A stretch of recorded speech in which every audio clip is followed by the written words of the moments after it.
اللہ تبارک و تعالیٰ کی حمد و ثنا اور درود پاک صاحب الولاق نبی محترم شفیع معظم شافعی روز جزا حضرت محمد مصطفیٰ صلی اللہ علیہ وآلہ وسلم کی بارگاہ عالیہ ہدیہ عقیدت و درود و سلام کا نذرانہ پیش کرنے کے بعد سامعین کرام جو آیا کریمہ آپ کے سامنے تلاوت کرنے کا شرف حاصل کیا، اللہ تبارک و تعالیٰ نے ارشاد فرمایا وما ارسلناک الا رحمۃ للعالمین، اور ہم نے تمہیں نہ بھیجا مگر رحمت سارے جہاں کے لیے۔ قرآن کریم کی اس آیا مقدسہ میں اللہ تعالیٰ نے حضور نبی کریم صلی اللہ علیہ وآلہ وسلم کی شان رحمت کا ذکر فرمایا۔ آج نبی پاک صلی اللہ علیہ وآلہ وسلم کی شان رحمت کے متعلق بیان ہوگا۔ دعا ہے اللہ تبارک و تعالیٰ مجھے حق بیان کرنے کی توفیق عطا فرمائے اور ہم سب کو سن سنا کر عمل کرنے کی توفیق نصیب فرمائے۔ علامہ اقبال لکھتے ہیں کہ وہ دانائے سبل ختم الرسل مولائے کل، وہ دانائے سبل ختم الرسل مولائے کل، جس نے غبارۂ راہ کو بخشا فروغ وادی سینا، نگاہ عشق و مستی میں وہی اول وہی آخر، وہی قرآن وہی فرقان وہی یاسین وہی طٰہٰ۔ حضرات محترم آقا کریم علیہ الصلوۃ والسلام سب کے لیے رحمت ہے۔ باقی نبی اپنی امت کے لیے رحمت تھے، اپنے اپنے زمانے کے لیے رحمت تھے، اپنے اپنے علاقے کے لیے رحمت تھے، لیکن آقا کریم علیہ الصلوۃ والسلام سارے جہانوں کے لیے رحمت، انبیاء کے لیے رحمت ہیں،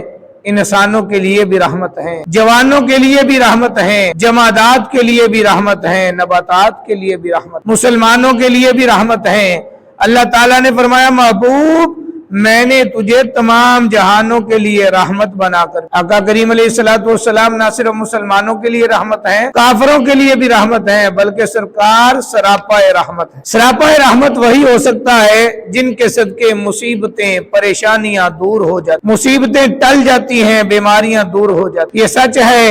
حق تعالیٰ کی بڑی نعمت ہے تو، یہ سچ ہے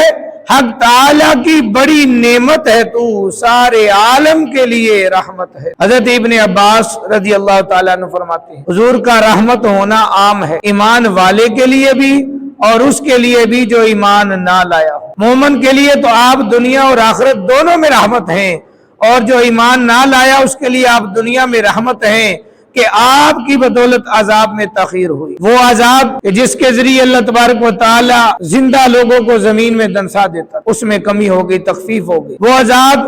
جس سے گناہ کرنے والے کی شکل بدل دی جاتی، اللہ تبارک و تعالیٰ نے آقا کریم علیہ الصلوۃ والسلام کی امت سے اس عذاب کو اٹھا لیا۔ وہ عذاب جس میں کسی قوم کو جڑ سے اکھاڑ پھینکا جاتا، قرآن پاک میں ایسی اقوام کا ذکر موجود ہے جن کی شکلیں بدلی گئی، جن کو زمین میں دنسا دیا گیا، جن کی قوم کو جڑ سے اکھاڑ پھینکا گیا، لیکن اللہ تبارک و تعالیٰ نے نبی کریم صلی اللہ علیہ وآلہ وسلم کی امت پر اس عذاب کو ختم کر دیا، امت سے اس عذاب کو اٹھا لیا۔ تو اس آیت کے علاوہ قرآن پاک میں اور بھی بہت سی آیات ہیں جن میں آقا کریم علیہ الصلوۃ والسلام کی رحمت کا ذکر ملتا ہے، جیسا کہ اللہ تبارک و تعالیٰ نے قرآن میں ارشاد فرمایا فَبِمَا رَحْمَةٍ مِّنَ اللَّهِ لِنْتَ لَهُمْ وَلَوْ كُنْتَ فَظًّا غَلِيظَ الْقَلْبِ لَانفَضُّوا مِنْ حَوْلِكَ۔ تو اللہ کی عظیم رحمت سے آپ مسلمانوں کے لیے نرم ہو گئے،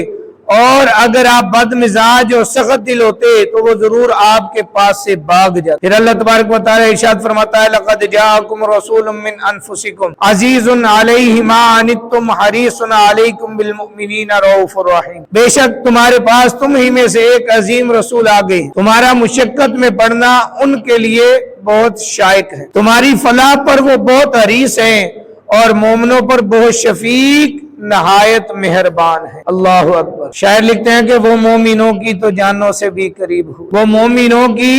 تو جانوں سے بھی قریب ہوئے، کہاں سے کس نے پکارا حضور جانتے